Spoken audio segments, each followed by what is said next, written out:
السلام علیکم ناظرین، میں ڈاکٹر سید عرفان اشرف اور میرے ساتھ میرے دوست اور ہمکار ڈاکٹر فیض اللہ جان صاحب آپ کی خدمت میں ایک نئے پوڈ کاسٹ کے ساتھ حاضر ہیں۔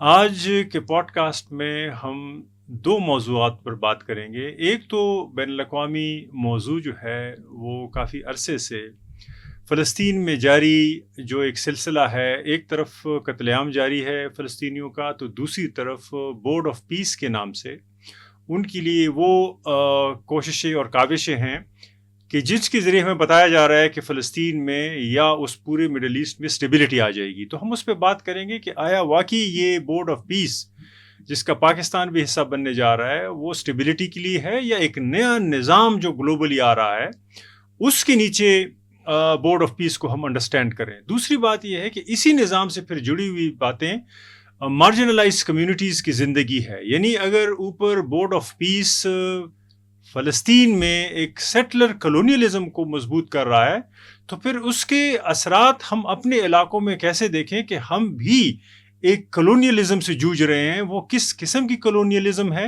ہم اس پہ پھر اگلے حصے میں بات کریں گے، مختلف جو اقسام ہے کلونیلزم کی، تاکہ ہم اپنے امیج کو بھی دیکھ سکیں کہ فلسطین کے ارد گرد جو بننے والی خلا میں ابھرنے والی قوتیں ہیں وہ اس میں ہمارے لیے کیا ہے سمجھنے کے لیے۔ تو فیض صاحب، فلسطین میں تو جو کچھ ہو رہا ہے تھوڑا سا آپ ہمیں بریف کریں، کیونکہ وہاں تو بہت کچھ ہو رہا ہے۔ ایک طرف فلسطین میں سیز فائر بتایا جا رہا ہے، لیکن دوسری طرف ایک اور جنگ ہے جو ایلیٹ کیپچر کے نام پہ ہے، اور جس کے نیچے بورڈ آف پیس دوبارہ جو ہے نا جمع ہو رہے ہیں۔ وہ میرے خیال میں 18-19 تاریخ کو ان کا اجلاس ہے۔ تو یہ کیا سلسلہ ہے، فلسطین کے لیے کیا کرنے جا رہے ہیں؟ شکریہ عرفان دیکھیں، ایک تو ہم اکثر اپنے پوڈ کاسٹ میں ایک ٹرم استعمال کرتے ہیں ڈسٹریکشن، اور اس ڈسٹریکشن کا بعض اوقات مجھے لگتا ہے کہ ہم اوور یوز کرتے ہیں، لیکن ہم دیکھتے ہیں کہ جی ڈسٹریکشن فینامنا کے اپلیکیشن کا اوور یوز کیا جاتا ہے۔ تو اس لیے ہمیں چاہیے کہ ہم بار بار اس ڈسٹریکشن کی طرف لوگوں کی توجہ اس طرف مبذول کرائیں۔ بورڈ آف پیس مثال کے طور پر دیکھیں، نام اس کو اس طرح دے دیا گیا ہے کہ جیسے یہ فلسطین یعنی غزہ اور ویسٹ بینک، اس کے اندر ایک امن اس کو امپلیمنٹ کریں گے، لیکن اس امن کے نام کے پیچھے یا اس کے سائے میں جو وائلنس جاری ہے، اس پیس نے اس کو اوور شیڈو کیا ہوا ہے، ٹھیک ہے نا۔ ہم سب لوگوں نے سکھ کا سانس لیا ہوا ہے کہ جی پیس آف بورڈ یا بورڈ آف پیس جو بھی ہے، ہاں وہ ایک کام۔ لیکن دیکھیں، جب سے اس بورڈ کا اعلان ہوا ہے اس دن سے آج تک اسرائیل کے غزہ پر حملوں میں کوئی لینینسی نہیں آئی۔ روزانہ فلسطین کی زندگی کے لوگوں کی زندگی میں کوئی آسانی نہیں پیدا ہوئی، کوئی مسلسل، اگرچہ ہمیں بتایا جا رہا ہے کہ سیز فائر ہے، ہاں مسلسل یہ کیا جا رہا ہے۔ لیکن اب دیکھیں، سب لوگوں کا جو ہے توجہ کا مرکز اس وقت غزہ ہے، کیونکہ یہ بورڈ بھی غزہ کے لیے بنا ہے۔ پچھلے 2 سالوں سے ساری جو تباہی ہوئی وہ بھی غزہ، تو فوکس غزہ پہ ہے۔ اور بیچ میں اتوار کے دن، یعنی اتوار کے دن بھی یعنی شام کو، اسرائیل نے ایک شب خون کیا ویسٹ بینک پر، جو مغربی کنارہ جسے کہا جاتا ہے، اور وہاں پر انہوں نے ایک ایسی لیگل چینجز اپروو کی، ان کی جو سیکیورٹی کیبنٹ ہے اس نے، جو کہ فلسطین کا یہ بگڑا ہوا نقشہ جو ہے یہ سراسر اور بھی وہ بگاڑ دیں گے۔ اور وہ ہے کیا، دیکھیں ان کی جو سیکیورٹی کیبنٹ ہے انہوں نے 2-3 چیزیں اپروو کر لی لیگل۔ ایک تو یہ ہے کہ یہ آٹومن دور سے یعنی 19 سینچری سے وہاں پر فلسطین کے اندر ایک لینڈ رجسٹری کا سسٹم ہے جو کہ ہم سے ملتا جلتا ہے، جس کو ہم یہاں پر شاملات کہتے ہیں، کلیکٹیو اونرشپ جو زمین کی ہوتی ہے۔ تو ساتھ میں اس قانون کے اندر یہ بات بھی ہے کہ اس کی یہ اونرشپ جو ہے یہ سیکرٹ رکھی جائے گی۔ سیکرٹ اس لیے رکھی جائے گی کہ جائیداد کے تنازع نہ ہو، اور زمینوں کو ٹرائبل جو ہے یا ٹرائبز وہ اون کرتے تھے۔ تو ایک یہ قانون تھا۔ دوسرا جو ہے، یعنی اب اس سیکیورٹی کیبنٹ نے اس قانون کو ختم کرنے کی منظوری دے دی۔ دوسرا یہ کہ 1967 میں اسرائیل کا جب اس کی جو مختلف عرب ممالک کے ساتھ جنگ ہوئی تھی، جس کے نتیجے میں انہوں نے یروشلم کو، ویسٹ بینک کو اور غزہ کو انہوں نے قبضہ کیا تھا، تو اس وقت سے وہاں پر ایک جارڈینین یعنی اردن کا بنا ہوا ایک قانون ہے، اور وہ قانون یہ ہے کہ فلسطین کی زمین کوئی غیر عرب خرید نہیں سکتے. یعنی جس طرح مثال کے طور پر دیکھیں 3 سال پہلے کشمیر کے اندر ایک قانون تھا جس کو کشمیر کا اسپیشل سٹیٹس کہا جاتا تھا، اور وہ یہ تھا کہ کشمیر کے اندر غیر کشمیری جو ہے وہ جائیداد خرید نہیں سکتے تھے.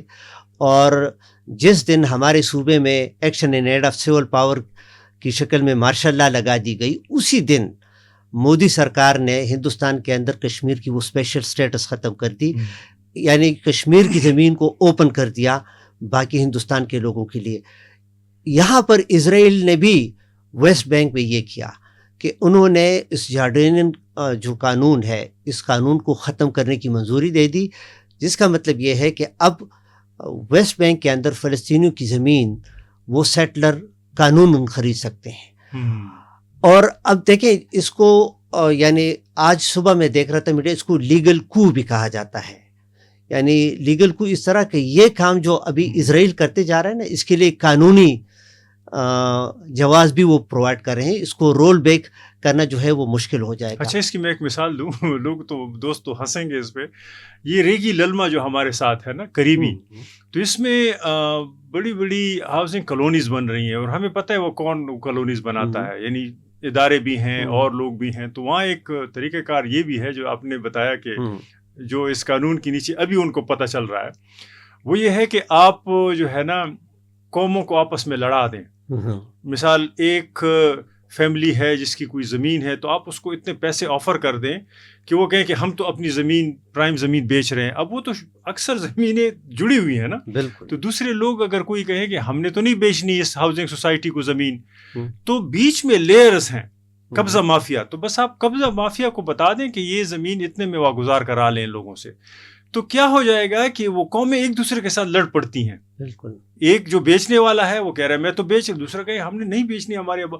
تو اس سے لڑائیاں شروع ہو جاتی ہیں، اور عرصہ دراز سے ریگی للما اور اس طرح کی جگہوں پہ اور جگہوں پہ بھی ہیں یہ لڑائیاں ہیں. اور آخر میں زمین ان دو پارٹی کی نہیں ہوتی نہیں ہوتی.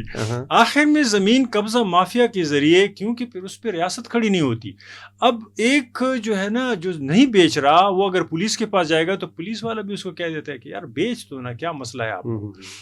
اگر وہ جرگے کے پاس جاتا ہے تو جرگے والے بھی کہہ دیتے ہیں یار یہ زورور ہے، بیچ تو نا، اسے کیا. تو فیملی والے بھی آخر میں مجبور کر لیتے ہیں اس 1-2 لوگوں کو کہ وہ زمین بیچ دے.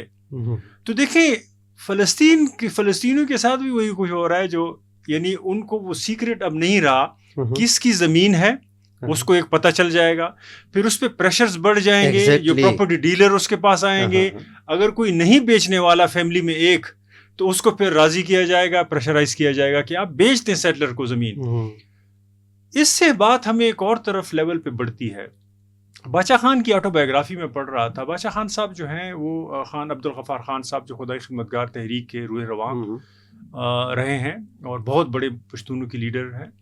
اور وہ بتا رہے تھے کہ جو حج کے بعد وہ گئے یروشلم، اور وہاں پر وہ کچھ باتیں اس نے کی مجھے، اور اس کے بعد بہت سے میں نے ہسٹری میں بھی پڑھی کہ یہ ایک تو یہ فلسطینی اپنی زمین بیچنے پہ ہر وقت تیار ہوتے تھے. ایگزیکٹلی. ٹھیک ہے، وہ پشتوں میں کہتے ہیں نا کہ غل تختی نو مال دے وہ تختی. تو میں یہ جو آرگومنٹ ڈیولپ کر رہا ہوں، اس کا مطلب یہ ہے کہ اگر جو چور ہے وہ اتنا ڈٹرمنڈ ہے کہ وہ نہیں بھاگ رہا اور آپ کی چوری کر رہا ہے، تو آپ اپنی جگہ کو اس جگہ تک، اپنے مال کو اس جگہ تک نہ پہنچائے کہ وہ اس کو چوری کرے. تو یہ میں کمزور آرگومنٹ کر رہا ہوں، غریب پہ یہ بوجھ ڈال رہا ہوں، لیکن یہ آرگومنٹ ہے مسلم ہسٹری میں. باچا خان صاحب یہ کہہ رہے تھے کہ جب ان کو ہم بتاتے تھے کہ آپ اپنی زمینیں کیوں بیچ رہے ہیں، تو وہ کہتے تھے کہ مہدی یہ دنیا تو ویسی بھی ادھوری ہے، اور ہمارے جو امام صاحب ہیں وہ آئیں گے، اس کے بعد یہ ساری زمینیں ہمیں دوبارہ مل جائیں گی. تو یہ ہمارے اندر بھی ایک ایسا ایلیمنٹ ہے کہ جس کی بنیاد پر ہم بھی تیار ہوتے ہیں، ہمارے لیڈرز بھی تیار ہوتے ہیں، کیونکہ یہ بورڈ آف پیس میں 8 مسلمان ممالک کے لیڈرز ہیں، اور یہ سارے کمزور نہیں ہیں. میرے خیال میں پاکستان اور انڈونیشیا نان عرب ہیں, باقی اس میں سارے عرب ممالک ہیں. تو اس کا مطلب ہے کہ عرب ممالک کی لیڈرشپ بھی اسی طرح تیار ہے جس طرح 1948 میں عرب باشندے تیار تھے اپنی زمینیں اسرائیل کو بیچنے کے لیے. تو یہ ایسا تو نہیں ہے کہ یہ سارا ٹرمپ کر رہا ہے اور اسرائیل کر رہا ہے اور ہم اس کا حصہ نہیں ہے. تو میں یہ کمزور آرگومنٹ آپ کی طرف پھینک رہا ہوں کہ آپ اس پہ بات کریں کہ ہم اپنی تباہی میں خود کتنے ذمہ دار ہیں. عرفان، باچا خان کی بات جو آپ نے کی نا، وہ اپنی کتاب میں فلسطین کے حوالے سے ایک اور بات بھی کرتے ہیں.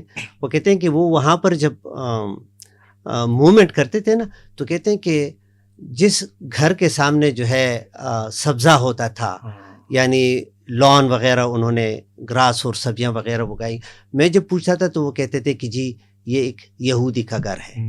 اور کہتے ہیں کہ جس گھر کے سامنے کوڑا اور گندگی اور یہ چیزیں ہوتی تھی تو کہتے ہیں کہ وہ عرب، فلسطینی عرب، یا خیر وہ جوز بھی عرب تھے اس وقت، وہ والے زائنسٹ تو نہیں گئے تھے لیکن وہ مسلمان فلسطینی. تو باچا خان چونکہ انہوں نے تو یہاں پر بھی تحریک اس طریقے سے شروع کی تھی نا کہ اپنے بود و باش کو، رہن سہن کی طریقوں کو خود جو ہے ہم نے ڈیولپ کرنا ہے. یعنی یہاں پر لوگوں کو انہوں نے یہ سکھایا کہ کس طرح آپ نے اپنے گلیوں کو صاف رکھنا ہے، اپنے نالوں کو. تو کہتے ہیں کہ وہ مسلمان فلسطینیوں سے کہتے تھے کہ یار یہ آپ اپنے گھر کا فرنٹ دیکھیں اور اس یہودی کے گھر کا فرنٹ دیکھیں تو یہ کیوں اس طرح ہے. تو وہ آگے سے کہتے ہیں کہ جی امام مہدی ویسے بھی آئیں گے تو ان سے یہ ساری چیزیں لے کے ہمیں دیں گے، ہمیں محنت کرنے کی ضرورت نہیں. عرفان، اچھا کیا کہ آپ نے باچا خان کی آٹو بایوگرافی کی طرف اشارہ کر دی نا. باچا خان نے حالانکہ یہ اسپیسیفکلی فلسطین پہ نہیں لکھا تھا لیکن آج کے فلسطین کے مسئلے کی جو ہے اس وقت باچا خان نے پریڈکشن کی تھی، ہاں، کہ دیکھیں مسئلہ یہی ہوگا. اور آج بھی دیکھیں، آپ کی بات میں بیچ میں کاٹ رہا ہوں، آج بھی اسرائیلی یہی آرگومنٹ کر رہے ہیں کہ یہ زمینیں جب فلسطینیوں کے پاس تھی تو ان کا یہ حال ہے، ہمیں دیکھیں اور فلسطین کو دیکھیں. اس کا مطلب ہے کہ ہمیں حق ہے اس زمین کو آباد کرنے کا. اور ٹرمپ کے ریویریا کا جو خواب ہے وہ بھی یہی ہے کہ ہم اس کو آباد کریں گے، یہ فلسطینی اس کو نہیں آباد کر سکتے، مسلمان نہیں کر سکتے. لیکن عرفان، ایک احتیاط ہم نے کرنا ہوگا اس میں، یا کرنی ہوگی جو بھی ہے، کہ دیکھیں یہ ہم اپنے معاشرے میں جب آ جائیں، پختونخوا میں، یہاں پر بھی ایسا ہوتا ہے کہ مثال کے طور پر ایک علاقہ ہے اور وہ انڈر ڈیولپڈ ہوتا ہے، ٹھیک ہے نا، لیکن کچھ خاص قسم کے لوگ جب آ جاتے ہیں، سرکار لوگ جن کے پاس وسائل بھی ہوتے ہیں اور جن کے سامنے قانون بھی کوئی چیز نہیں، وہ اس کو قبضہ کر کے اس کو سبزہ زار بنا دیتے ہیں. پھر میں اور آپ بھی کہتے ہیں کہ یار دیکھیں انہوں نے اپنی زمین کتنی اچھی، ان کے رہن سہن کی جگہ دیکھیں کتنی ڈیولپڈ ہے اور ہماری دیکھیں کتنی نہیں. تو یہی تو میں آپ کو بتا رہا ہوں کہ poverty itself is a political tool in the hand of the elite. Exactly. ہم بار بار سنتے ہیں کہ چین نے اتنے لوگوں کو جو ہے نا غربت سے لکیر سے باہر. کوئی یہ نہیں پوچھ رہا کہ چین کا معاشرہ کس نوعیت کا ہے، آیا میں اس سے کوئی سبق لے بھی سکتا ہوں. چین میں سرکار کس نوعیت کی ہے، اس میں فریڈم آف ایکسپریشن کوئی چیز ہے، آپ وہ کر سکتے ہیں جو چائنیز ایکسیپٹ کر سکتے ہیں؟ نہیں، کوئی نہیں پوچھ رہا. نہیں، ویسے ریاست تو یہ چاہتی ہے کہ چین کے اندر جو نظام ہے نا یہ فریڈم آف ایکسپریشن کے حوالے سے، کہ وہی نظام ادھر بھی ہو. تو میں یہ نہیں کہہ رہا کہ ریاست نہیں چاہتی، میں کہہ رہا ہوں ہم بھی کیا یہ چاہتے ہیں، یہ امپورٹنٹ ہے ہمارے لیے. تو جو poverty as a tool of exploitation in the hand of the elite class, ruling elite class, تو آپ کا مطلب یہ ہے کہ ہمیں اس سے باخبر رہنا چاہیے. لیکن اس کا مطلب یہ بھی ہے کہ اس کا مطلب یہ نہیں ہے کہ آپ گھر میں بیٹھے رہیں اور آپ کہیں کہ آپ کے گھر کے باہر جو نظام ہے وہ یوں ہی چلتا رہے گا. تو ایک غریب کے لیے یہ میسج ہے کہ جب آپ گھر صبح اٹھیں تو آپ یہ نہ سمجھیں کہ آپ کے گھر کے اندر جو پاورٹی کی علامتیں ہیں، آپ کا سبزہ زار نہیں ہے تو اس کو بھی کوئی اور ایک اور لیول سے دیکھے گا. آپ کے گھر سے اگر کہیں اور پرابلم ہو رہی ہے تو اس کو بھی وہ کہے گا کہ ہم جو پریمپٹیو حق ہے، جس طرح کہ پاکستان افغانستان کو بار بار کہہ رہا ہے کہ آپ کے علاقے سے ہمیں ٹی ٹی پی آ رہا ہے، اگر نہیں بھی آ رہا تو چونکہ افغانستان میں دنیا مان چکی ہے کہ وہاں ملیٹنٹس کے اڈے ہیں تو دنیا خاموش ہے. پاکستان کا آرگومنٹ مزید اسٹرینتھن ہو جاتا ہے. اگر ٹی ٹی پی افغانستان سے نہیں بھی آ رہا تو طالبان بے خبر ہو کے وہاں سو نہیں سکتے کہ نہیں ہمارے زمین سے تو نہیں آ رہا. نہیں, اس کے لیے ان کو ایسے عوامل تلاش کرنے ہوں گے کہ یہ افغانستان کی ملیٹنسی کا امیج جو ہے یہ زائل ہو جائے. اس کے لیے اس کو اپنے لوگوں اور اپنے خواتین, اپنے بچوں کو, ان سب کو ہاتھ دینا ہوگا. میں یہ اس لیے کہہ رہا ہوں کہ یہ نہیں ہو سکتا کہ آپ گھر کے اندر ظلم کریں, اس ظلم کا امیج جو باہر جائے گا اس کو بنیاد بنا کے آپ کو گھر کو بھی لوگ اجاڑیں گے. تو باہر فلسطین کو دوبارہ وہی فلسطین پہ دوبارہ آتے ہیں. دیکھیں عرفان, ایک تو یہ ہے کہ یہ اسرائیل کی طرف سے جو لیگل کو ہے, اس میں ایک یہ ہے کہ اس لیگل کو نے 1993 میں جو اوسلو ایکارڈ ہوا تھا پی ایل او اور اسرائیل کے درمیان, جس کے نتیجے میں آج بھی ویسٹ بینک میں وہ اتھارٹی ہے یا حکومت آپ جسے کہتے ہیں, اس کو بھی تقریباً ختم کر دیا. کیونکہ اوسلو ایکارڈ کے اندر کیا ہوا تھا کہ انہوں نے ویسٹ بینک کی زمین کو 3 حصوں میں تقسیم کیا تھا, زون اے, زون بی اور زون سی. اچھا, زون اے اور بی یہ 2 ایریاز ایسے تھے کہ جہاں پر عملداری تھی اور ہے بھی وہ فلسطینین اتھارٹی کی, یعنی ہم کہہ سکتے ہیں کہ فلسطینیوں کی حکومت کی. زون سی ایک ایسا علاقہ جو ویسٹ بینک کا 60% ہے, اس میں ٹوٹل کنٹرول جو ہے وہ اسرائیل کا, اور وہاں پر جو ہے 7 لاکھ اسرائیلی سیٹلر جو ہے اس میں رہ رہے ہیں, اور 250 سے زیادہ جو ہے وہ اللیگل سیٹلمنٹس بھی ان کی ہیں. یعنی یہ غزہ سے بڑا علاقہ ہے اور سائٹ پہ ہے, ویسٹ بینک ہے, ڈیفرنٹ ہے. ہاں, یہ ویسٹ بینک, اور یہاں حماس بھی نہیں ہے, یہاں پہ میرے خیال میں فلسطین اتھارٹی, ہاں پی ایل او ہے, ٹھیک ہے نا, ہاں محمود عباس وہ اس کے پریزیڈنٹ ہے. تو ایک تو یہ, اچھا انہوں نے اب زون اے اور زون بی اس کی جو ایکسکلوسیوٹی تھی اس کو بھی ختم کر دیا. اس کا مطلب غزہ سے کانفلکٹ بڑھ گیا ویسٹ بینک کی طرف. ویسٹ بینک کی طرف ہمیں تھا کہ شاید ویسٹ بینک بچ جائے, اور نہیں صرف جھگڑا نہیں, غزہ کے اندر تو ہم کہہ سکتے ہیں کہ ہاٹ وار تھی, بمباری ہو رہی تھی اور اس میں لوگ مارے جا رہے تھے. ویسٹ بینک کے اندر انیکسیشن ہے, یعنی ویسٹ بینک کو لیگلی انیکس کیا جا رہا ہے. انیکس کو اردو میں کیا کہیں گے ہم؟ ہڑپ کیا جا رہا ہے, قبضہ کیا جا رہا ہے, قبضہ کیا جا رہا ہے, قانونی شکل اس کی. اور دیکھیں اس کے کئی کنسیکوینسز ہیں. ضم کیا جا رہا ہے جس طرح فاٹا کو ضم کیا. نہیں, لیکن انیکس تو نہیں, ضم تو وہ مرجر ہے, لیکن انیکس یہ ہے کہ آپ قبضہ کر کے, ٹھیک ہے نا. تو ویسٹ بینک جو ہے اس کو انیکس کیا جا رہا ہے لیگلی اس سے. اچھا ایک اور اس میں دیکھیں, وہاں پر جو مثال کے طور پر مسلمانوں کے لیے جو تبرک کی جگہ ہیں, یعنی مساجد اور یہ, تو اس کی دیکھ بھال قانون جو ہے وہ فلسطینین اوقاف ڈپارٹمنٹ اس کی نگرانی میں تھا. ابھی نیا جو قانون یہ لا رہے ہیں اسرائیل والے, اس میں وہ چیزیں انہوں نے اوقاف سے لے کے اسرائیلی گورنمنٹ کو دے دی, جس کا مطلب یہ ہے کہ اب وہ مسلمانوں کے جو ہولی پلیسز ہیں وہ ان کے کنٹرول میں چلے جائیں گے. اس میں ایک بڑا مشہور مسجد ہے ابراہیمی مسجد. تو ابراہیمی مسجد جو ہے اب یہ وہ والی جگہ ہیں کہ جو مسلمانوں کے لیے مذہبی لحاظ سے تبرک والے ہیں, لیکن اب اسرائیل اس کو ہیریٹیج کے طور پر انیکس کر رہا ہے, ٹھیک ہے, یعنی ہیریٹیج کے کہہ کے اس کو, تو اس کی وہ اونرشپ اس حوالے سے بھی وہ تبدیل کر رہے ہیں. تو میرے خیال میں دیکھیں غزہ کے اندر تو ایک بہت بڑا سانحہ ہوتا جا رہا ہے, لیکن ویسٹ بینک کے اندر اب جو کچھ اس پیس بورڈ کے شیڈو کے پیچھے ہو رہا ہے, میرے خیال میں اس پر ہمیں سوچنا ہوگا. دیکھیں اس سے یہ بھی ہمیں اندازہ ہوتا ہے کہ ہو کچھ بھی رہا ہو, اس کے لیے جو نام پیس کا دیا جاتا ہے اس کا مطلب جنگ ہوتا ہے. اور اس سے ایک جو گلوبل ورلڈ آرڈر کی جو ری ایڈجسٹمنٹ کہیں یا نیا کہیں یا جو بھی کہیں, وہ اس پہ بھی بڑے سوالات اٹھ رہے ہیں. یہ میں اس لیے پوچھ رہا ہوں فیض صاحب کہ فیبرری 19 کو بورڈ آف پیس ٹرمپ کا, جس کو کہتے ہیں یہ لوگ, اس کا اجلاس ہو رہا ہے, اور اس میں تقریباً 22 ممالک ہیں ابھی تک بورڈ آف پیس میں, اور ان 22 ممالک میں 8 یا 9 مسلمان ممالک ہیں, اور اس میں پاکستان بھی شامل ہے. باقی تو عرب ممالک ہیں کچھ، ترکی اور میرے خیال میں انڈونیشیا اور پاکستان، یہ چونکہ بڑے آبادی کے ممالک، یہ بھی شامل ہیں اس میں. اور میں یہ اس لیے آپ کو بتا رہا ہوں کہ پاکستان اس میں بہت آگے ہو رہا ہے. اور مجھے کبھی کبھی لگتا ہے کہ یہ امریکہ پاکستان سے آئیڈیاز لیتا ہے یا پاکستان امریکہ سے آئیڈیا لیتا ہے، اس پہ بات ہو سکتی ہے. لیکن دیکھیں ہمارے یہاں پیس کمیٹی کا ایک امن کمیٹی کا، اور وہ بورڈ آف پیس تو پچھلے مہینے بنا ہے. بالکل. تو یہ، اور دیکھیں وہ تو بڑے لیول پہ ہے لیکن یہ چھوٹے لیول پہ ہے. میں سمجھتا ہوں ان کو، لیکن کام دونوں کا ایک ہے. پیس کمیٹی میں کون ہوتے ہیں؟ سلینڈر طالبان اس کو پشتو میں کہتے ہیں، سلینڈر. تو سلینڈر طالبان ہوتے ہیں، پھر ان کو اختیار دیا جاتا ہے اور ان سے وہی کام لیا جاتا ہے جو اسمبلی سے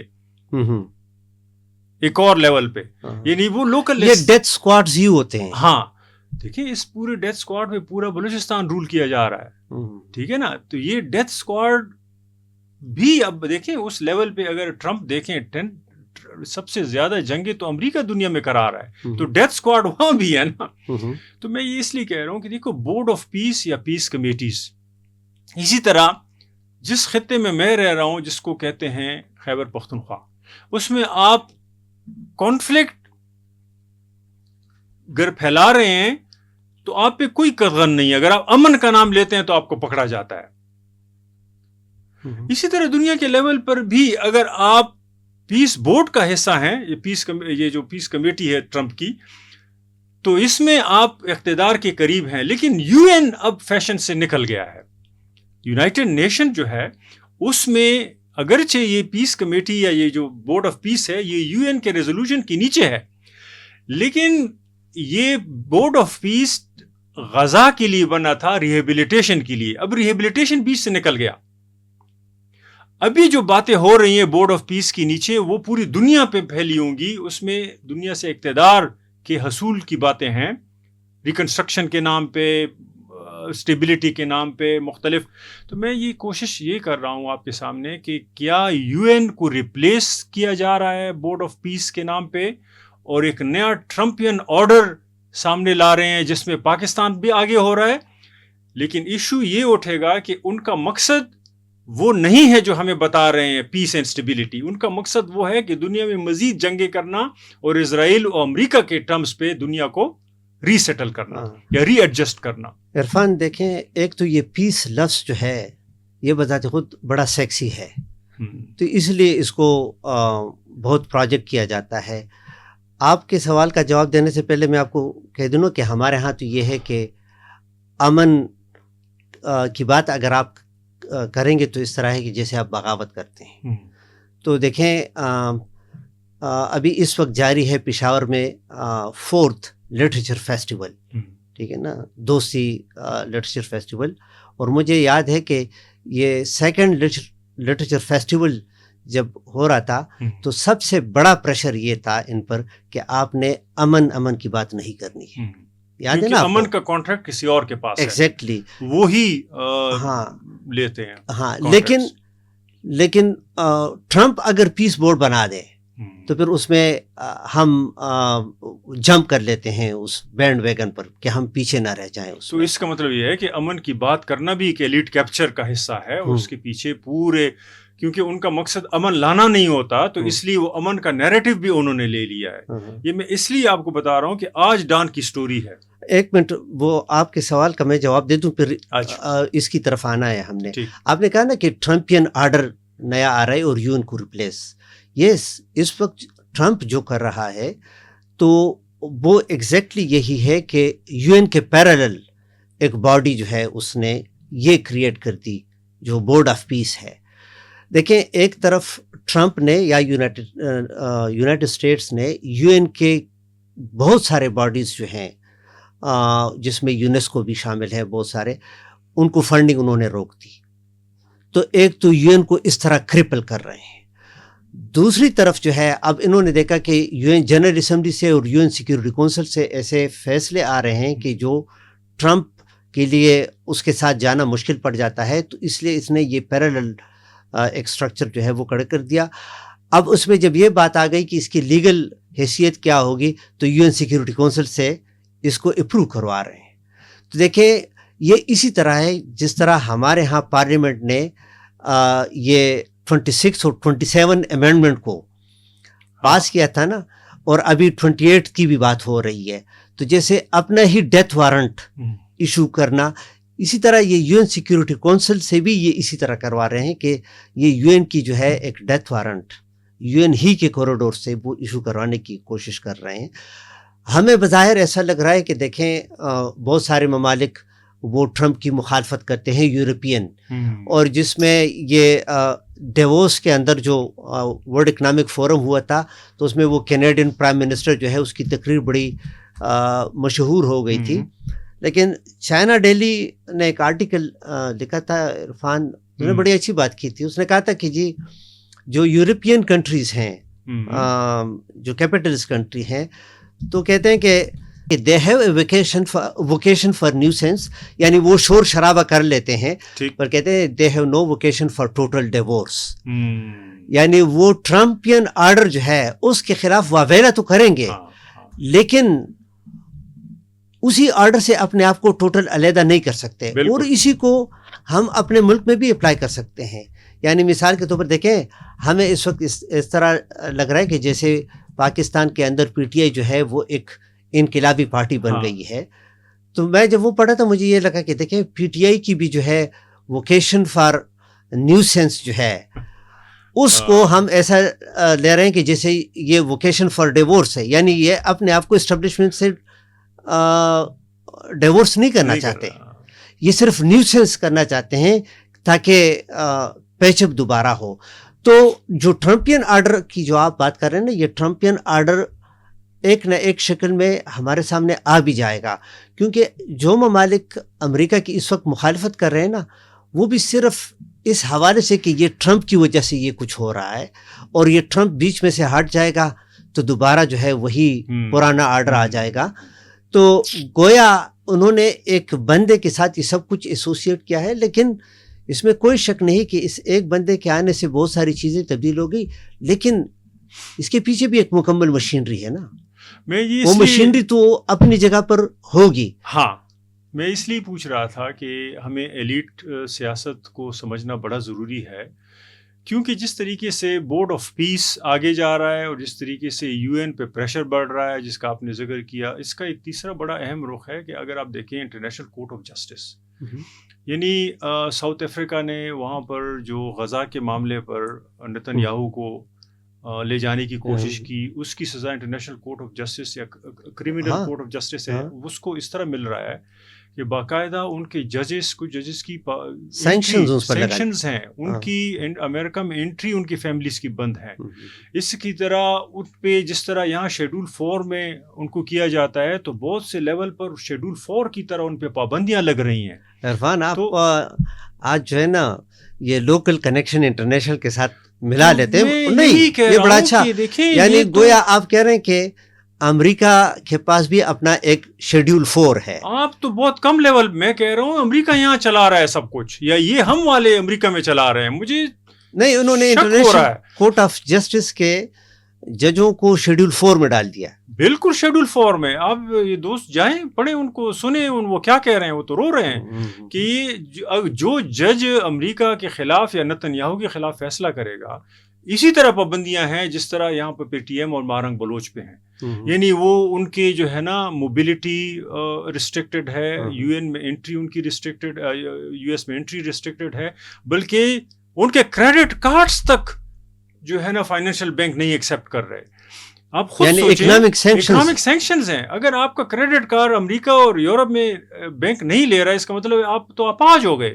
جس طرح ہمارا نادرا کا شناختی کارڈ ہے, اس طرح وہاں کریڈٹ کارڈ ہے تو یا ڈیبٹ کارڈ ہے, بینکنگ سسٹم اس کو ایکسیپٹ نہیں کر رہا. دیکھیں یہ چھوٹے لیول کی باتیں نہیں ہیں, یہ بہت سیریس باتیں ہیں.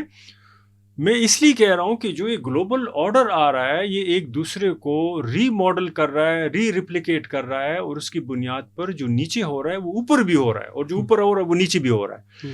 تو اس لیے میں آپ کو دوبارہ اس طرف جاؤں گا نا. وہ آپ ڈان کی بات کر رہے تھے. میں ڈان کی بات اس لیے کر رہا تھا کہ دیکھیں یہ اتنے خوف کی بات ہے کہ مثال ڈان جیسا ادارہ ہمیں وہ نہیں بتا رہا جو آپ نے بتایا کہ ویسٹ بینک میں کیا ہو رہا ہے. ڈان کی سپر لیڈ میں جو الیکٹرانک اس کو دیکھا, اس پہ سب سے پہلے خبر ہے کہ شہباز شریف جا رہا ہے 18 کو اور وہاں شرکت کرے گا بورڈ آف پیس, ٹرمپ کے بورڈ آف پیس میں. اب اس میں دیکھیں ایک لینگویج دیکھیں ذرا ڈان کی, یعنی کوئی کسی نے اس کو آڑے ہاتھوں نہیں لیا, نہ کوئی انویسٹیگیشن یا نہ اس کے, یہ کہہ رہے کہ اس کا آبجیکٹو ہے کہ halting Israeli ceasefire violation and securing durable peace guarantees. یعنی ٹرمپ کا بورڈ آف پیس اسرائیل کو ہالٹ کرے گا کہ وہ وائلیشن نہ کرے اور سیز فائر کو یقینی بنائے, یا ٹرمپ سے یقین رکھتے ہیں. اور دیکھیں Pakistan participation reflect the diplomatic engagement on Gaza as Islamabad continues to support Palestinian right international law. یہ board of peace international law ہی کے اگینسٹ ہے, جس طرح میں کہہ رہا ہوں کہ کورٹ آف جسٹس میں وکیلوں کو اور وہاں ججوں کو یرغمال بنا رہے ہیں, یو این کے پلیٹ فارم کو یرغمال. اس کا مطلب ہے کہ انٹرنیشنل لا یرغمال بنانے جا رہے ہیں یہ بورڈ آف پیس.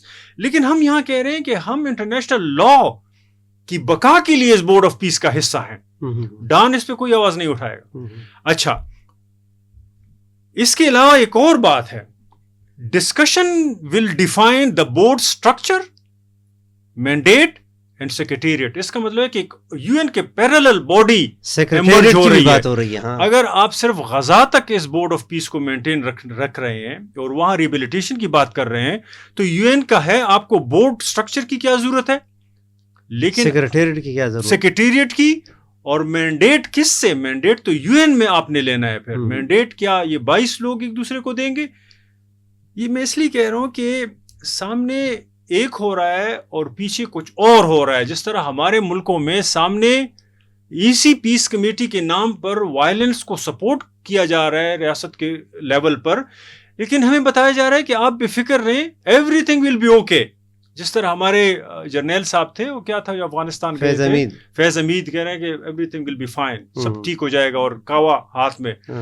تو ہمارا بھی حشر ہے کہ جس طرح ہم اس مسئلے سے جوجھ رہے ہیں اور ہر لیول پر یرغمال بنائے جا رہے ہیں, تو یہ گلوبل نظام میں آیا یہ پاکستان سے سبق حاصل کر رہے ہیں, پاکستان میں ان کا نظام ہے یا ہم ان کے نظام کا حصہ ہیں؟ یہ مجھے تھوڑا سا کلیئر کر دیں. ہاں عرفان, ویسے بڑا مشکل سوال ہے, لیکن ایک چیز بہت عجیب لگ رہی ہے کہ جو چیزیں ہم یہاں پر لوکل لیول پر دیکھتے ہیں نا, پھر اس کے کچھ عرصہ بعد ہم دیکھتے ہیں اس کو ریپلیکیٹ کیا جاتا ہے گلوبل لیول پر. تو ہم جو آپ ہاں پہلے قائد اعظم صاحب نے کہا تھا اسلام کی لیبارٹری نہیں, میرا خیال میں امریکہ کی لیبارٹری ہے. لیکن یہ ڈیلیما ہے وہ چکن اینڈ ایگ والی.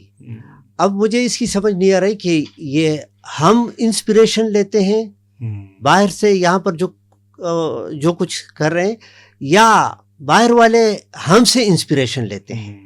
یعنی مثال کے طور پر ہم نے وزیرستان میں جو کیا, ہم نے تھیرا میں جو کیا, ہم بلوچستان میں جو کرتے جا رہے ہیں, پھر ہم دیکھتے ہیں کہ انہی چیزوں کو گلوبلی اور فلسطین کے اندر بھی یعنی وہی چیزیں ہم ہوتی.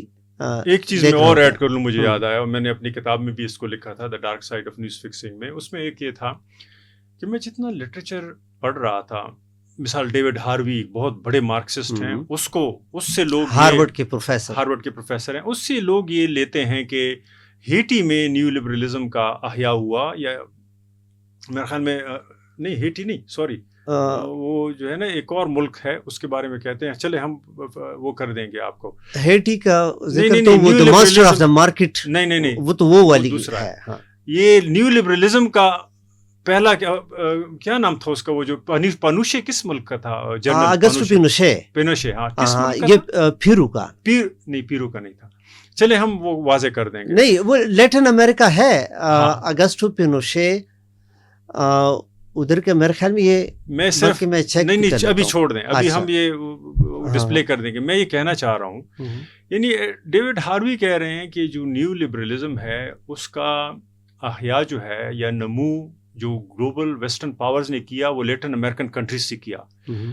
میں نے کہا کہ جو چیزیں آپ بتا رہے ہیں کہ یہ نیو لبرلزم ہے, یہ تو پاکستان سے ہوا ہے اس کا. تو میں نے اپنی کتاب میں لکھا کہ دیکھیں آپ 1971 میں کیوں جا رہے ہیں, یہ تو 1951 میں اگر آپ دیکھیں کہ جو نیو 5 ایئر پلانز تھے تو وہی ہارورڈ کے پروفیسر پاکستان آ کر کراچی ان دنوں ان کا دارالخلافہ تھا تو وہاں پر پاکستان کے لیے وہ امپلیمنٹ کرتے تھے. آج تک ہمارے سارے وزیر خزانہ جو ہیں وہ IMF ورلڈ بینک اور گلوبل اسٹرکچر سے آ رہے ہیں. تو اس کا مطلب ہے کہ نیو لبرلزم کو آزمایا تو پاکستان میں گیا ہے, یہ آپ ادھر کیوں پہنچ گئے لیٹن امریکہ. میرا یہ آرگومنٹ تھا. تو میں یہی آرگومنٹ ابھی بھی کہہ رہا ہوں کہ ملٹرائزیشن کی بھی جو ٹیکنالوجیز گلوبل لیول پر اسرائیل یوز کر رہا ہے یا امریکہ, اس کا کوئی نہ کوئی مینیفیسٹیشن پاکستان میں آلریڈی یوز کی ہوئی ہمیں مل جاتی ہیں. تو میں یہ ویسے اس میں ایک اضافہ کر رہا تھا کہ شیڈول 4 سے لے کر پیس کمیٹیز تک اور اس کے علاوہ لینگویج ڈبل گیم تک کہ اخبار ایک کہہ رہا ہے اور وہ دوسرا رہا ہے. عرفان, میں وہ کر دوں ان نٹ شیل بتا دوں جو آپ کہنا چاہتے ہیں نا. آپ کہتے ہیں کہ دیکھیں ہمارے ہاں جو شیڈول 4 ہے ٹرمپ نے اس کی ایکسٹینشن لے لی ہے اور انٹرنیشنل کورٹ آف جسٹس کے جو وہ ہے ججز ہیں ان کو بھی سملر کنڈیشن میں انہوں نے ڈال دیا. ان کے کریڈٹ کارڈز روک دیے, ان پر امریکہ جانے کی جو ہے وہ پابندی اور بھی بہت ساری پابندیاں ان کی فیملیز پر. کلیکٹیو ٹیریٹوریل ایکٹ جو فاٹا میں انگریزوں نے لائے تھے, ہاں, تو یہ اس کی ایکسٹینشن.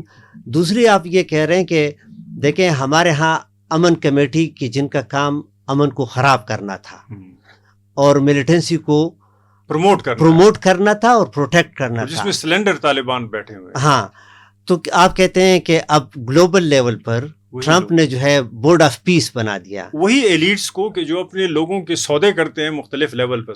عرب دیکھیں اور نہیں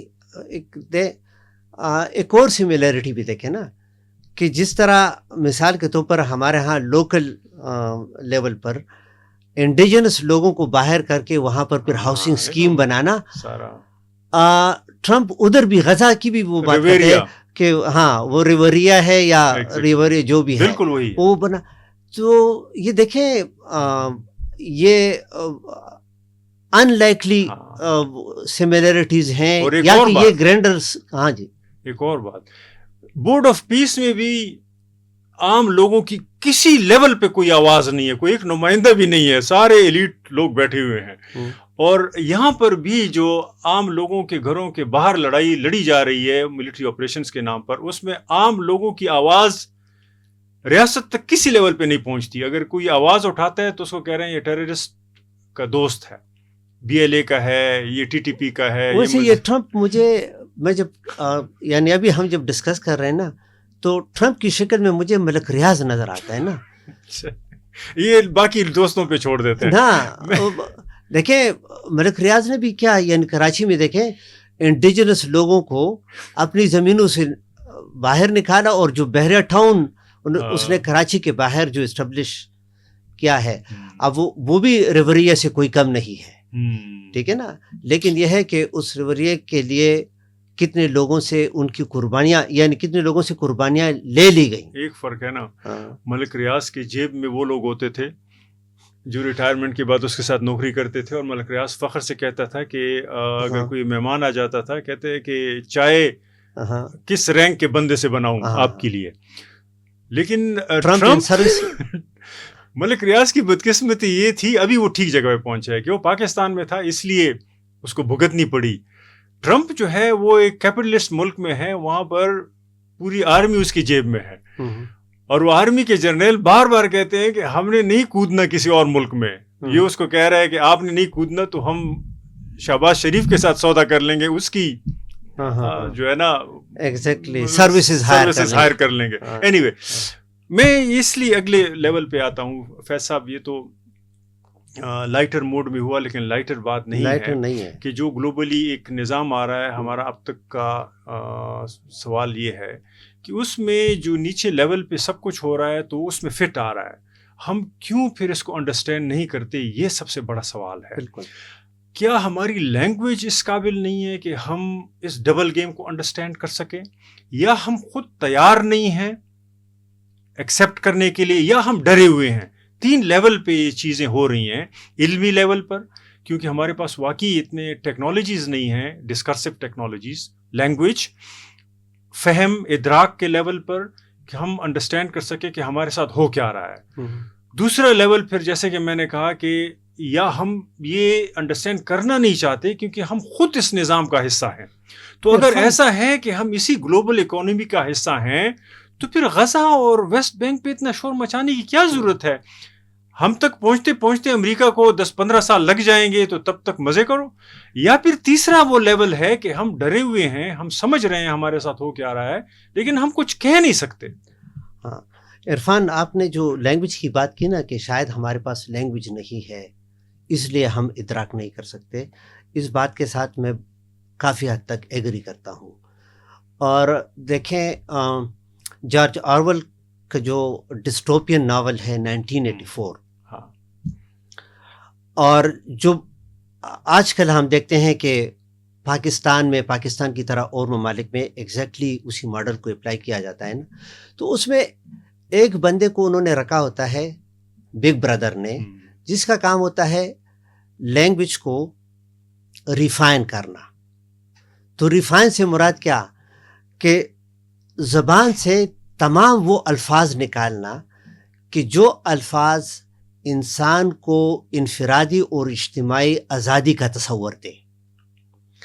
تو فلسفہ ان کا یہ تھا کہ یہ ووکیبلری جو ہے اس کو ہم جتنا لمیٹڈ رکھیں گے نا تو ہم لوگوں کی امیجنیشن کو بھی لمیٹڈ کر دیں گے. صحیح ہے نا. تو اب انہوں نے کئی ایسے الفاظ, اس بندے کی ڈیوٹی یہ تھی کہ بہت سارے الفاظ جو ہے ان کو اس نے ووکیبلری سے حذف کر دیا تھا اور ایک نئی ڈکشنری لکھنا جو ہے وہ اس کیریکٹر جو ہے اس کا کام تھا. اور اس میں ایک ٹرم استعمال ہوتا ہے ڈبل سپیک, ٹھیک ہے نا. تو اور ایک اور ناول ہے بڑا اچھا, ہم نے شاید کبھی اس کو ڈسکس بھی کیا ہو, دا گیور. دا گیور میں بھی سملر ایک وہ سوسائٹی جو ہے وہ ڈپکٹ کی گئی ہے, اور کہا جاتا ہے کہ جرمنی میں اسکولوں میں بچوں کو پڑھایا جاتا ہے کہ کس طرح یعنی اتھارٹیرین سوسائٹی سے بچنے کے لیے بہت ضروری ہے کہ ہم ان کے اس لینگویج اور ٹیکنیک کو سمجھ لیں. تو دا گیور میں بھی کیا ہوتا ہے کہ مثال کے طور پر بچوں کو یعنی وہ والے الفاظ ان کی میموری سے ہٹا دینا کہ جو ان کے امیجنیشن کو فروغ دے. تو آپ والی بات کہ ہم ان چیزوں کو نہیں سمجھ پا رہے نا, اس کی ایک وجہ یہ بھی ہے کہ شاید ہمارے پاس وہ لینگویج ابھی نہیں رہا کہ جس لینگویج میں ہم ان چیزوں کو ایکسپلین کر سکیں. اور دیکھیں ہم کسی فینامنا کو جب ایکسپلین نہیں کر سکتے تو اس کو ہم انڈرسٹینڈ بھی نہیں کر سکتے. تو آپ کے پاس الفاظ کا ذخیرہ جب کم ہو جائے تو اس کا مطلب یہ ہے کہ آپ کے پاس سوچنے کا جو وہ ہے کیپیسٹی وہ بھی لمیٹڈ ہو جاتی ہے. تو ایک تو یہ ہے, ایک چیز جو شاید ہم نے پوڈ کاسٹ سے پہلے ڈسکس نہیں کی تھی اور بڑا اچھا ہوا کہ یہ ڈسکشن میں یہ بات آ گئی. بہت ضروری ہے ہمیں کہ ہم لوکل لیول پر جو کچھ بھی دیکھتے ہیں ہمیں یہ دیکھنا ہوگا کہ یہ گلوبل سکیم میں کہاں پر فٹ ہوتا ہے, اور یا گلوبل لیول پر جب ہم کچھ دیکھتے ہیں تو بہت ضروری ہے ہمارے لیے کہ ہم اس کو اپنے لوکل اس پر بھی اس کے ساتھ کنیکٹ کر دیں. تو میں صبح جب یہ ویسٹ بینک کے حوالے سے جب پڑھ رہا تھا نا تو مجھے ایسا لگا کہ دیکھیں یہ صرف فلسطین کے اندر نہیں ہو رہا, یہ ہم نے کشمیر کے اندر ہوتے دیکھا, اور یہ ہم اپنے علاقوں میں ہوتے دیکھ رہے ہیں. مثال کے طور پر دیکھیں نا ہمارے علاقوں میں بھی یہ پراپرٹی اونرشپ, یہ کلیکٹیو اونرشپ ہے. مثال کے طور پر ابھی جس کو مج ڈسٹرکٹ کہا جاتا ہے جو کہ فاٹا ہے, اس میں لوگوں سے زمینیں اس طریقے سے لی جا رہی ہے نا کہ ان کو اب کوئی کہے کہ جی یہ زمین ہماری ہے تو کہتے ہیں کاغذ دکھائیں. اب کاغذ کس کے پاس ہے, کیونکہ انڈیویجول وہ تو نہیں ہے.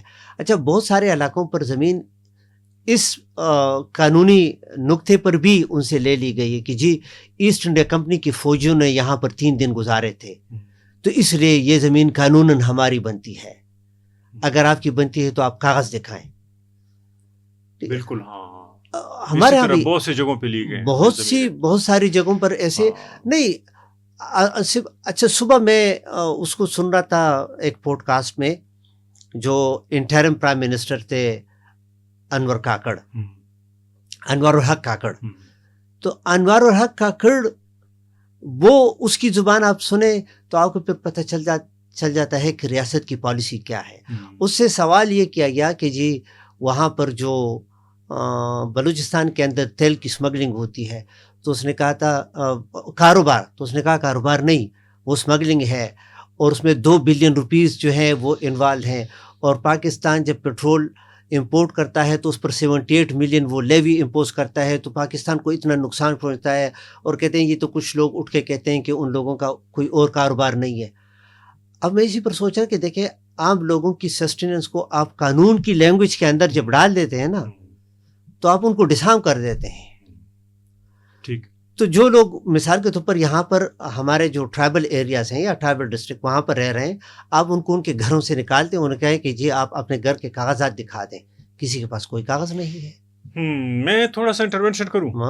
ایک تو آپ نے لینگویج پہ بات کی نا، آپ نے مثال دی بگ بردر کی اور دی گیور کی. میرے خیال میں وہ چائنا کے ساتھ ٹھیک ہے، وہ رشیا کے ساتھ، کیونکہ وہ ناول لکھا ہی اسی کانٹیکسٹ میں گیا تھا کہ وہاں پر نئے الفاظ کو جمنے ہی نہیں دیا جاتا اور پرانے الفاظ پہ پولیسنگ ہوتی ہے. بالکل. پاکستان میں اگر آپ دیکھیں تو لینگویج کو کرمنلائز کیا جا رہا ہے، ایلیمینیٹ نہیں کر سکتے، کیونکہ ہمارا زمین کے ساتھ جو ریلیشن ہے وہ نہیں ہے جو چائنیز کا یا رشین کا، کیونکہ وہاں پر تو بہت ساری چیزیں ریاست لے لیتی ہے نا، تو ہماری ابھی بھی کوئی شاملات ہے. تو لینگویج بالکل اس طرح سینتھیٹک نہیں بنائی جا سکتی. میں آ رہا ہوں اس طرف.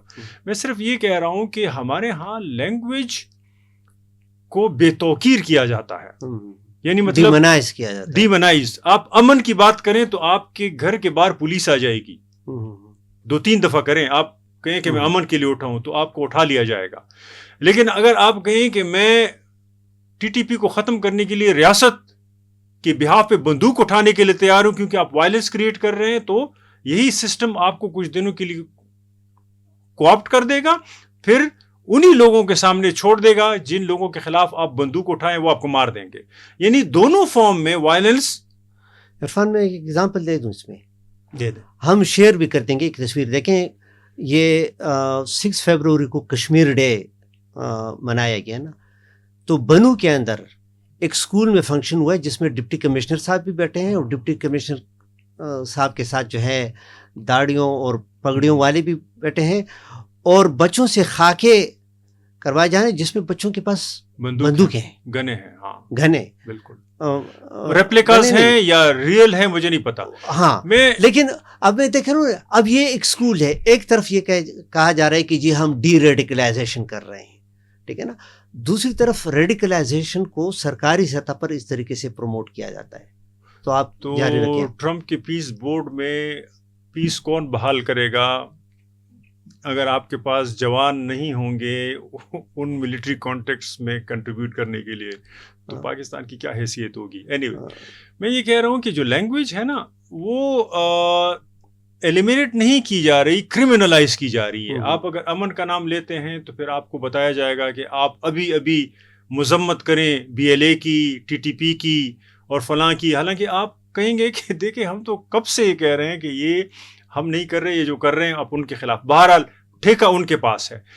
تو اور دوسری بات یہ ہے کہ آپ نے کہا کہ لائف کی ایک دوسری بات یہ ہے کہ موبلٹی اینڈ موومنٹ کو کرمنلائز کیا جا رہا ہے. یعنی شیڈول 4 سے لوگ اتنے ڈر رہے ہیں کہ یقین کریں بہت سے لوگ چپ ہو جائیں گے اگر ان کو آپ ایئرپورٹ سے اٹھائیں گے، اگر آپ ان کو گھر سے نہیں نکلنے دیں گے، آپ ان کی چیزیں بلاک کر دیں گے. یعنی ہمیں بتایا جا رہا ہے، پی ٹی ایم بار بار کہہ رہی ہے کہ ہمارے 2 لاکھ سے 4 لاکھ کے قریب، یا سارے، میں تھوڑا سا وہ کر رہا ہوں کہ سارے پختونخوا میں اتنے جوان، اگر اتنے جوانوں کے آئی ڈی بلاک ہیں تو ان کی موومنٹ اینڈ موبلٹی جو ہے نا اس کا سوال ہے. نہیں صرف موومنٹ موبلٹی نہیں، وہ دیکھیں نا اگیمبن کا لینگویج اگر ہم استعمال کرتے ہیں نا، جیارجو اگیمبن جو اٹالین فلاسفر ہے نا، تو یہ لوگ جو ہے ان کو ہوموساچر بنایا گیا.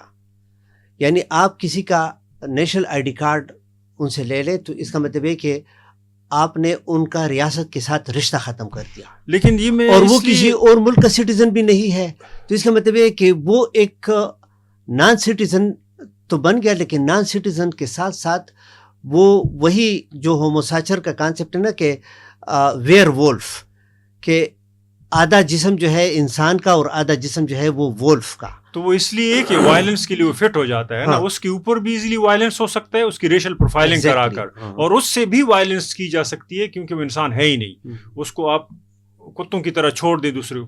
میں یہ کہہ رہا ہوں دیکھیں ہمارا اب تک جتنا بھی ہماری بحث ہوتی ہے، ہماری we are reinforcing the means. ہماری جو زیادہ تر فوکس ہوتی ہے وہ اس ٹیکنالوجی پہ ہوتی ہے یا اس اسٹریٹجی پہ ہوتی ہے کہ جو نافذ العمل ہے. میں آپ سے اینڈ کی بات کرنا چاہتا ہوں، یعنی اینڈ گول کیا ہے، مقصد کیا ہے اس کا، تاکہ ہمارے دوستوں کو پتہ چلے. دیکھیں یہ تو ہم مختلف لیول پہ دیکھتے رہے ہیں کہ یہاں کلونیلزم گزرا ہے، انگریز تھے، ان لوگوں نے ایک اپنے انٹرسٹ کے لیے ایک نظام بنایا، لیکن ان کو پتہ تھا کہ انہوں نے جانا ہے، انہوں نے بڑی کوشش کی. وہ ہمارے علاقوں کو کہتے تھے آور فرنٹیئر. لیکن دیکھیں ان دنوں چاہے ان کے پاس ٹیکنالوجی اتنی اچھی نہیں تھی انگریز کے پاس، یا ہمارے لوگوں نے ریزسٹنس کی، یہ سوال ہو سکتا ہے، لیکن ان کو پتہ چل گیا کہ اب ہم یہاں نہیں رک سکتے. تو سیکنڈ ورلڈ وار کے بعد وہ مزید کمزور ہو کے انہوں نے جلدی میں چھوڑ دیا. پھر اس کے بعد ہمیں سوچ آئی، ہمارے پروفیسرز نے اور اکیڈمکس نے بتایا کہ پوسٹ کلونیل اسٹیٹ ہے. ہم نے بھی یقین کر لیا کہ شاید یہ پوسٹ کلونیل اسٹیٹ ہے، لیکن پوسٹ گزر نہیں رہا. ہمیں لگ رہا ہے آیا نہیں ہے. ہمیں اب لگ رہا ہے کہ یہ نیو کلونیل اسٹیٹ ہے کہ جس میں انگریز تو گیا، لیکن براؤن صاحب جو ہے اس نے انگریز کی جگہ لی، اور انگریز کا سٹرکچر ریاست کا انٹیکٹ ہے. تو اس لیے ہم نے اس کو کہا کہ نیو کلونیل اسٹیٹ ہے کہ براؤن صاحب کے ہاتھ میں انگریز کی چھڑی آ گئی ہے، چھڑی جس کو ہم نے اسٹیٹ کہا، تو یہ نیو کلونیلزم کہا. لیکن دیکھیں یہ تیسرا تو اس سے بھی خطرناک ہے جو ہم نے ابھی ڈسکس کیا، بورڈ سے لے کر یہاں پر ریگی للما تک، یہ تو سیٹلر کلونیلزم ہے جو وہ بورڈ کے نیچے غزہ میں وہ کر رہے ہیں اسرائیل کو، لیکن وہ تو وہاں رکے گا نہیں. تو یہ سیٹلر کلونیلزم کا لینس تو ہمارے پاس ایکیڈمکس میں بھی نہیں ہے اس طرح. ابھی تھوڑا سا اس پہ فلسطین کے پرسپیکٹو میں بات ہو رہی ہے، تھیوری کے طور پر ڈیولپ کیا جا رہا ہے. لیکن سیٹلر کلونیلزم کیا ہے اور اس کا کیا فرق ہے ان اوروں کے ساتھ؟ ہاں، جو جس کلونیلزم کی آپ نے بات کی نا، جو یہاں پر برطانیہ والے تھے، اس کو کہا جاتا ہے ابھی، کیونکہ ابھی مختلف قسم کی کلونیلزم آ گئی نا، تو اس کو کلاسیکل کلونیلزم کہا جاتا ہے. تو وہ کلاسیکل میں یہ تھا کہ جی باہر سے لوگ آ کے ایک زمین پر قبضہ کر لیتے ہیں اور لوگوں کی آزادی جو ہے ان سے چھین لیتے ہیں اور ان کے وسائل بھی ان سے چھین لیتے ہیں. لیکن صرف ایکسٹریکشن اکانومی جو ہے کہ ان سے جو ہے ان کے وسائل، ان کا لیبر وغیرہ وہ لے کے، لیکن سیٹل ہوتے اپنے ملک میں. تو وہ ایک کلونیلزم کا تھا. لیکن اس میں دیکھیں دو جگہوں پر، امریکہ کے اندر اور الجیریا کے اندر، جو ہم نے دیکھا ابھی اسکالرشپ میں اس کو سیٹلر کلونیلزم کہا جاتا ہے. وہ سیٹلر اس لیے کہ امریکہ میں بھی یہ وائٹ امریکنز جب ادھر پر گئے تو جو انڈیجنس لوگ تھے، جن کو کبھی نیٹو امریکنز کہا جاتا ہے، کبھی ریڈ انڈینز کہا جاتا ہے، تو انہوں نے ان کا باقاعدہ جینوسائڈ کیا. لیکن پلان ان کا یہ نہیں تھا کہ ان سے ان کی آزادی لینا، نہیں، ان کو ختم کر کے ان کی زمین پر اپنے آپ کو سیٹل کرنا. تو اور ایک فرانس نے الجیریا میں کیا تھا، یعنی ایک تو الجیریا کو پہلے کالونی انہوں نے بنا دی، لیکن پھر انہوں نے یہ کیا کہ جی اس کو کنورٹ کرنا ہے، یعنی اس کو فرینچائز بنانا ہے. تو دیکھیں انہوں نے لوکل جگہوں کے نام بھی چینج کر دیے. مثال کے طور پر الجزائر کا نام بھی انہوں نے چینج کر دیا، دو کہ وہ اس میں کامیاب نہیں ہوئے 1968 میں ان کو وہ چھوڑنا. وہ سیٹلر کولونیلزم کی جو ایک کوشش تھی. ابھی فلسطین کے اندر جو ہم دیکھ رہے ہیں تو یہ سیٹلر کولونیلزم ہے، اور ہم اپنے جیسے ممالک میں جب دیکھتے ہیں سیٹلر کولونیلزم اس کلاسیکل کلونیلزم سے اس حوالے سے ڈفرینٹ ہے کہ اس میں آپ انڈیجنس پاپولیشن کو اس جگہ سے ڈسلوکیٹ کر لیتے ہیں، ان کا اپنی زمین کے ساتھ رشتہ کاٹ دیتے ہیں، اور اس زمین پر آپ خود سیٹل ہو جاتے ہیں. تھوڑا سا میں اختلاف کروں، ٹھیک ہے نا، تھوڑا سا تو اور وہ سیٹل ہوتے ہیں تو آپ کسی ہاؤسنگ اسکیم کی صورت میں آپ سیٹل ہوتے ہیں یا کسی بھی صورت میں، اور اس جگہ کا نقشہ اس طرح چینج کر لیں کہ لوگ پھر اس میں اپنے لیے وہ پرانے نشانے بھی نہیں پیدا کر سکے. تاکہ وہ اپنے آپ کو ایسوسیٹ کر سکے اپنی زمین کے ساتھ. تو یہ سیٹلر کلونیلزم کا ایک وہ ہے. تھوڑا سا میں اس میں ایڈ کروں گا. میں فینون کی میرے خیال میں آخری کتاب مجھے بھول گئی ہے اس کی کون سی تھی، بہرحال مرنے سے کچھ عرصہ پہلے انہوں نے دیکھیں اس کے بلیک سکن، وائٹ ماسک اور دوسری ریچڈ آف دا ارتھ، اس میں بائنری کوشش کی تھی نا کہ یعنی جو کلونیلزم ورسز جو اپریسڈ اور اپریسر یعنی بائنری تھی. لیکن تیسری کے اس میں وہ کہہ رہا ہے کہ دیکھیں سب سے خطرناک ایلیمنٹ یہ بھی ہے کہ جب آپ آزادی لے لیتے ہیں یا مثال آپ اس اکنامک سسٹم کا حصہ ہے تو آپ دیکھتے ہیں آپ کے اپنے رینکس کے اندر ایسے لوگ ہوتے ہیں کہ جو آپ کو اس لیول پہ پہچاننے، یعنی آپ کے پاس نیشنلزم کا کوئی پروگرام تو نہیں ہے، لیکن جب آپ اقتدار لے لیتے ہیں تو آپ کے اپنے رینک میں کچھ لوگ آ جاتے ہیں کہ جو اس کا فائدہ اٹھاتے ہیں اور وہ انہی کا حصہ بنتے ہیں جس سے آپ نے آزادی لی ہوتی ہے. بالکل. تو ڈائلیکٹکس میں اگر سنتھیسس پہ فنان کو یہ ڈر تھا اور یہ کافی حد تک درست تھا کہ اس نے کہا کہ نیشنلزم کا سب سے بڑا نقصان یہ ہے نا کہ لوکل لوگ جو ہے یہ کلونیل ماسٹر کو تو نکال لیں گے، باہر کر دیں گے، لیکن یہ اپنے لوگوں کے لیے کلونیلز بن جائیں گے. یہی ہمارا، میں اس لیے آ رہا ہوں لیکن بات یہاں رکتی نہیں ہے کہ دیکھیں پاکستان جیسے ملک میں جو ملٹی ایتھنک ہے، اس کو ہم اپنا کس کو کہیں؟ Multi national. ہاں، ملٹی ایتھنک، ملٹی نیشنل اور پلورلسٹک سوسائٹی ہے نا، اس میں ہم اپنا کس کو کہیں؟ یہ فینون کے لیے بھی ایک سوال ہے. بالکل. میں اس لیے کہہ رہا ہوں کہ ملک کے اندر پھر اگر آپ پاور سٹرکچر کو دیکھیں، اس میں دیکھ رہا ہوں کہ اس میں پشتون یا بلوچ کا امیج کہاں بن رہا ہے؟ وہ تو کہیں نہیں، وہ تو پیریفری کا پیریفری بن رہا ہے. تو اس پیریفری کے پیریفری میں ایلیمینیٹ کرنا مقصد نہیں ہے سر. دیکھیں اسرائیلی کے لیے فلسطینی کو ایلیمینیٹ کرنا ایشو ہوگا، وہ اپنے کانٹیکسٹ میں ہمیں انڈرسٹینڈ کرنا ہے. میرے خیال میں ہمارے ملک میں پیریفری کے پیریفری کو ایلیمینیٹ کرنا نہیں ہے، ان کے وسائل پہ لیکن ان کی باڈیز پہ بھی قبضہ کرنا ہے، کیونکہ ان کی باڈیز بھی چاہیے کچھ پرپزز کے لیے. تو اس لیے میں کہہ رہا ہوں، لیکن پھر وہ آپ نے استعمال کیا تھا نا زو کا جو کانسیپٹ ہے گمبن کا، آدھا اینیمل اور آدھا وولف، وہ آپ نے وولف کا. تو دیکھیں جب آپ آدھا انسان آدھا وولف کریں گے تو جو پشتون کا کانسیپٹ ہے پاکستان میں کہ اس کو اینیمل کے لیول پہ لے جایا جا رہا ہے. میں اس لیے کہہ رہا ہوں کہ خواجہ آصف نے اس دن اسمبلی کے فلور پہ یا پتہ نہیں کہیں پہ نہیں، یہ خواجہ آصف نے نہیں، یہ جو ابھی یہ طاہر اشرفی صاحب ہیں، اس کا میں ایک سٹیٹمنٹ پڑھ رہا تھا تو وہ افغانستان کو کہہ رہا تھا، طالبان کو، کہ ہمارا دشمن تو انڈیا ہے، آپ ہمارے لیے کیا ہیں؟ ہم تو کابل کو جو ہے نا اس طرح تھا کہ جلا دیں گے، ختم کر دیں گے آپ. تو میں دیکھ رہا تھا کہ طاہر اشرفی صاحب جو میجورٹی کو بلانگ کرتے ہیں اور جو صحیح پاکستان ہے پراپر، وہ پشتون کو پورا دشمن بھی ایکسیپٹ نہیں کر رہا. ایگزیکٹلی. یعنی انڈیا ان کا پورا دشمن ہے. اگر میں اس کے دشمن کی امیج میں بھی ہوتا تو میں پورا ہوتا، ادر بھی نہیں ہوں، دشمن بھی نہیں ہوں، تو میں کیا ہوں؟ میں اس کے لیے ویئر وولف ہوں کہ جس کے ذریعے وہ مجھے قابو کر کے دوسروں کو بھی جو ہے نا ڈراتا ہے، کہتے ہیں ہمارے پاس پٹھان ہیں، ہم ان کے ذریعے یہ کر لیں گے. تو میں یہ اس لیے کہہ رہا ہوں کہ جو سیٹلر کلونیلزم ہے اس میں ضروری نہیں ہے کہ آبادیوں کو ایلیمینیٹ کیا جائے، آبادیوں کو جانور کے لیول پر لا کر ان سے پھر وہ مارکیٹ کے مقاصد حاصل کرنا جس کی بنیاد پر. That's beautiful. Yes. چلیں میرے خیال میں ہاں.